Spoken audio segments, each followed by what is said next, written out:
What is going on, Dallas Cowboys fans? I hope you guys are doing great. It is Thursday, July 27th, so it is now officially day 2 of training camp for the Dallas Cowboys. Day 1, of course, a lot of these guys are trying to get their feet wet. For some guys, this is the first real physical aspect. We're talking about in drills. Of course, they're not in pads or anything yet, but we're talking about these guys getting their bodies tuned up and ramped up for the physical contact. It's going to be a long season. So hopefully we can get these guys through training camp and into the preseason, so we can actually see what some of these especially young guys, can do for this team in the upcoming season potentially. Before we get going, as always, I want you guys to go ahead and subscribe, go ahead and share, go ahead and like, comment down below. Anything, just let me know your viewpoint. Anything that you found out from day 1 in training camp. Are you comfortable with the quarterback position? Are you comfortable with the running back position? Well, of course, we know we're trying to figure out what the depth chart is going to look like from the wide receiver position on the offensive side. Can some of these young guys step up in the cornerback room? We'll see. Before we get going, I appreciate you guys as always, and let's roll. Of course, before heading into training camp, there's always going to be something, especially with the Dallas Cowboys. Zach Martin, right guard, Hall of Fame. We already know his name, potential. Hall of Fame bound for Zach Martin. He did not show himself at day 1 of training camp. Of course, there's a contract dispute. He's not comfortable with the guaranteed money. He wants a new work extension. The Cowboys are playing their negotiating side, so we'll see how that plays out. But you definitely need to see Zach Martin back. You have to, because again, that's the leader of the offensive line, if anything. We know, if anything, he's been consistent, but also healthy. We're talking about a guy that is always going to be out there. Leadership, like I said, that's one of those things, intangible things everybody doesn't have, and Zach Martin is definitely one of those. So hopefully we can get this contract situation locked up. Mike McCarthy spoke on it. He said, of course, his father told him growing up, you never talk about another man's money. So, he stated it's business at the end of the day, and Zach has to do what's right for him, and the team is trying to work through this. So hopefully that gets ironed out. Josh Ball took over for Zach Martin in replace of him in day 1 of training camp with the first team reps on the O-line. Hopefully that's not a long-standing issue, because again, I'm not comfortable with the depth behind Zach Martin especially, but the guard position. We're now trying to figure out, is that potentially where a guy like Asim Richards from North Carolina can get some run? We'll see. Like I said, Zach Martin is very vital to this team, so that should get locked up. I'll honestly be surprised if we go into, I want to say, that first preseason game and Zach Martin is obviously has not been with the team for at least a couple weeks. I think this is going to get done pretty soon. I'm hoping within the next week, so that he can go out there and get ready and get acclimated with the rest of the team. Also, Trayvon Diggs, we know exactly what the potential and the talent that he has. Of course, I felt last year was his best year overall, because he just got better at, again, we're talking about biting on those double moves, biting on anything like that, because again, that is what a lot of teams try to play him against. Just his aggressiveness and him playing off instinct. He was able to get his 5-year, $97 million contract.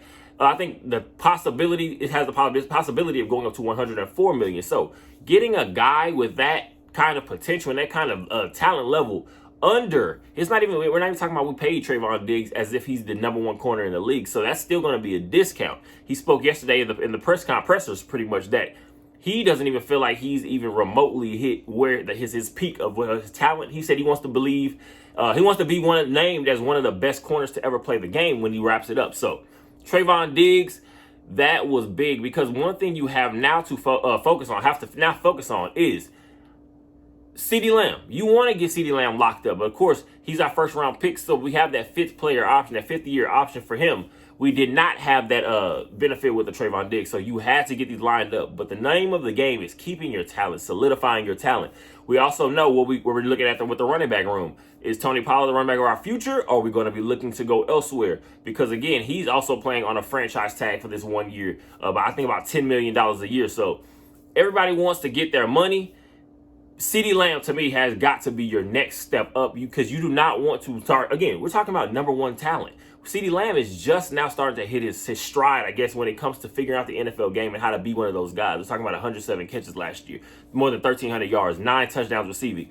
CeeDee Lamb is your future. Let's focus on that, but I'm very glad that we got Trayvon Diggs solidified for at least the next 5-6 years, if you're counting this upcoming season also. So that's big.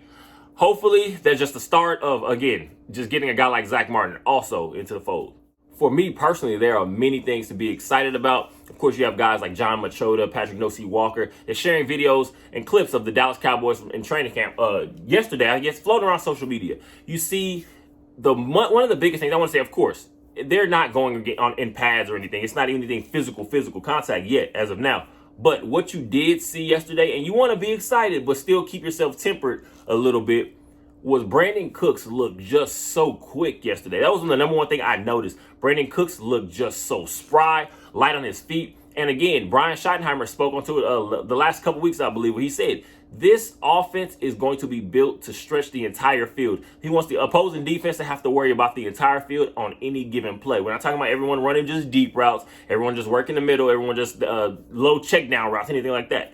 He wants the entire field to be stretched all day long because you want that defense to have to keep their head on a swivel, especially we're talking about you're playing against some of the best DBs, some of the best safeties and corners. You don't want them to have any plays off. So that's going to be big. I'm hoping exactly that's what we're going to get going into the season. But also a CeeDee Lamb, he looked nice and spry yesterday also in the same way. We're talking about when these guys are just getting in here, again, we're talking about on air.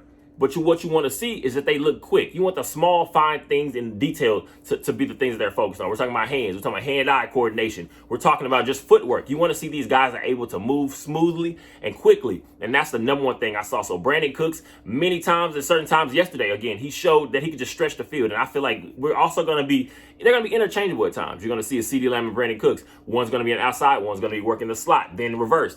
So there's many options. Michael Gallup did not look bad yesterday. Again, we're talking about just you want these guys to get their muscles loose, go out there and just get themselves ramped up for real physical contact. But Michael Gallup, like I said, to me, this receiving core has so much potential. It's just going to be about what the rest of the group looks like. Speaking on the rest of the wide receiver group, Jalen Tolbert was able to make a couple plays in teamwork yesterday. But where it's really going to get tricky, like I said, is from that Jalen Tolbert, the Simi Fiocos. We're talking about the Jalen Moreno Croppers. We're talking about potential guys, undrafted rookies. Jalen Brooks out of South Carolina. There are lots of ways to look at this. I guess the rest of the depth chart for the wide receiver room. Like I said, we know who our top three. You have your CDs, your Brandon Cooks, your Michael Gallups. Who else can contribute after that? Because we did see last year, one of our biggest issues on offense, of course, what became the turnover, interception specifically. Whether it's the quarterback's fault, the receiver's fault, just bad balls, no timing. There were a lot of things that kind of contributed to that. What I will say yesterday, going around, of course, there was a play. It looked like a quick slant route, essentially. Dak Prescott puts it right on the money. Simi Fioco. Ball bounces right through his gloves, off his hands. Rookie cornerback Eric Scott Jr., who's spoken about from University of Southern Miss, he was right there to make the play. So interception. That was the first interception of the training camp season, I guess you want to hear, whatever you want to call it. Simi Fioco. Those are kind of those ugly things that we're talking about. It's very shaky for guys like this, Simi Fioco, because we are looking to find some potential and who's going to help round out this wide receiver room. Those are not the mistakes a guy like him that's on that bubble can be making because, again, at the end of the day, Mike McCarthy, I'm confident in the fact that he was not happy with the interception issue. No coach is going to be. Dak Prescott wasn't at all. Let's be clear and real about that. So the last thing some of these guys that are bubble wide receivers are Simi Fioco. You have got to make these plays because now we did see also, but he played up again. He's catching balls from a guy like Cooper Rush, Jalen Moreno Cropper out of Fresno State, undrafted guy. I'm excited about. I feel like he has potential to play more of that, like kind of like that Cedric Wilson role I've spoken about before in prior videos. Jalen Moreno Cropper is a name to keep an eye on because, again, you do have these Jalen Brooks. You have these David Durdens. These type guys are going to be getting some eyes also. So the Simi Fiocos, the Jalen Tolberts, you have got to keep your foot on the gas when it comes to what you're going to be able to add to this team because we do know the more athletes you put out there in competition, the cream will rise to the top. So they better hope they're one of those guys. But again, a guy like Jalen Moreno Cropper had a nice day yesterday. He catches a touchdown in the back of the end zone from Cooper Rush. He's going to be a player to keep an eye on going into preseason. Of course, you have your Micah Parsons. You have your Mozzie Smith. You have guys like the defensive side of the ball. We already spoke about Trayvon Diggs being out there. Stephon Gilmore. He seems to be very excited about this opportunity of what being with this Dallas Cowboys team can do for him and just do for the team in general. Just a perfect marriage, I guess you want to say. He says he's excited to play with a guy like Trayvon Diggs because at some point the offensive team, the quarterback, has got to throw the ball to someone. His exact words. You have to go somewhere with it. And he says with this cornerback group, adding in a Deron Bland in a slot, potentially a Jordan Lewis if he's able to come back and get off the PUP list. We're going to have a little thing, I want to say a little bit to play around with when it comes to the different looks we can give you from that DB position, especially cornerback. So Trayvon Diggs, you're talking about a Stephon Gilmore. They're going to be playing opposite of each other. You have a Deron Bland, like I said, in the mix. There is going to be so much to work on, especially like I said before, I'm excited about the addition of a Stephon Gilmore just because of what it can do for a guy like Trayvon Diggs. Trayvon Diggs says himself, he kind of watches Stephon Gilmore, everything that he does. He said originally he's not getting up at 6 a.m. in the morning to get these workouts in consistently, but he says he watches Stephon Gilmore since he's been with the team. Stephon Gilmore's up 6 a.m. doing workouts every day. And who's with them now? Trayvon Diggs. That is going to be a beautiful combination to see if we can keep these guys healthy and just keep everybody's mind straight. Because the rest of the defense, to me, again, we're speaking on the linebacker group. We're going to have to see who can step up because I'm still excited about a guy like DeMarvion Overshown. I want to see what Dan Quinn is going to be able to do with him. Is he going to look to add some weight to him? Is he going to use him more like that chess piece, the kind of the blitzer, the spy guy? We'll see. There are a few pieces. I want to see what Damone Clark can do going into day 2 and also going into preseason. We'll see. There are a few things, like I said, for this team to lock in on, and hopefully this is just the start. Like we already know what training camp is. Training camp is where you're going to now have to put all that talk that you've been doing all offseason after the playoff loss to the 49ers. All that good stuff. We're going to have to now actually see if you can put it on the field. That is going to be the number one thing. Also, look at, apparently it comes out that Zeke Elliott sent text message to the entire running back group, especially a Tony Pollard, just telling them keep their heads up, be ready to get to work. He knows they can get it done. I'm not going to write that out. I still think Zeke Elliott could be a Cowboy once again. I'm not here necessarily to throw in anybody that's going to slow down the development of a guy like maybe a Deuce Vaughn or just any other young guy. But at the end of the day, if we're talking about postseason runs, I can see Zeke coming back in and being one of those goal line type guys. We're talking about automatic touchdown guy in the red zone. I can see Zeke Elliott adding some. I don't want to say success, but just being able to be another piece that can be used. Again, it is now July 27th, so day 2 of training camp for the Dallas Cowboys in Oxnard, California is here. We're going to see how this day goes. Hopefully, we can get people out healthy. We saw, unfortunately, Donovan Wilson just signed a no extension with the Dallas Cowboys, re-signed.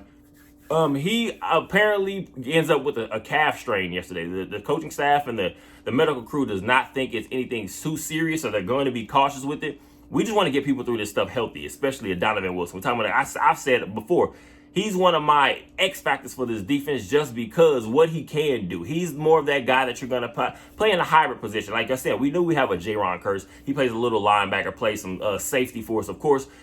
Donovan Wilson, to another extent, also does a lot of the same things, but he's also that guy we send on more the blitz packages because we know Donovan Wilson is a hitter. He plays aggressively. You do not want to take anything out of your defensive group because that is pretty much, again, we're talking about you need as many Micah Parsons as you can. Now I'm talking about those high intensity guys, the guys that don't ever take a playoff. That's definitely Donovan Wilson. So hopefully we can get him back healthy. Hopefully, again, it remains nothing that serious and they can be cautious with it, but day 2 of training camp is now here. Hopefully, we can have some more exciting things to talk about coming out of just come out of the week, of course, just heading into actually putting on pads. I appreciate you guys as always. What I want you to do is go ahead and like, comment, subscribe, share, all that good stuff. I appreciate you guys. We will keep it rolling. Go Cowboys.